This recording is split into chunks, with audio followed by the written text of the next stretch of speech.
রাত তখন প্রায় 12:30। আকাশে ঘন কালো মেঘ, মাঝে মাঝে বিদ্যুৎ ঝলকাচ্ছে। গ্রামের শেষে সেই পুরনো বটগাছটার পাশে একা হাঁটছে সুমন। সে সদ্য শহর থেকে ফিরেছে। ট্রেন দেরি করেছিল, তাই এই অন্ধকার রাতেই তাকে ফিরতে হচ্ছে।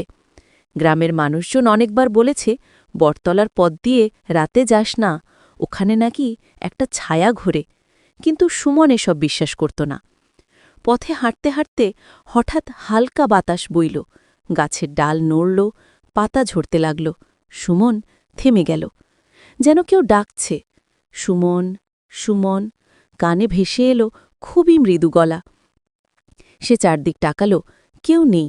গলা শুকিয়ে গেল, তবুও সাহস করে হাঁটতে লাগল। হঠাৎ দেখল বটগাছের নিচে সাদা শাড়ি পরা এক মহিলা দাঁড়িয়ে আছে। মুখটা ঘোমটায় ঢাকা, পা দেখা যাচ্ছে না। সুমন কাঁপতে কাঁপতে বলল, কে? কেউ উত্তর নেই। মহিলাটি ধীরে ধীরে তার দিকে আসতে লাগল। বাতাস ঠান্ডা হয়ে গেল।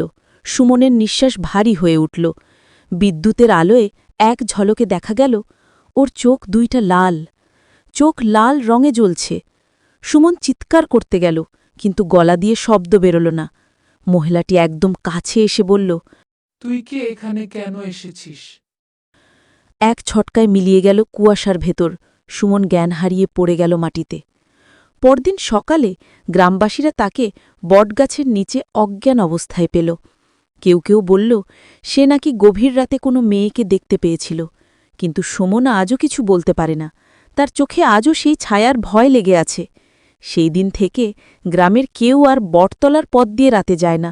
মাঝে মাঝে বাতাসে এখনও ভেসে আসে এক মৃদু কণ্ঠ।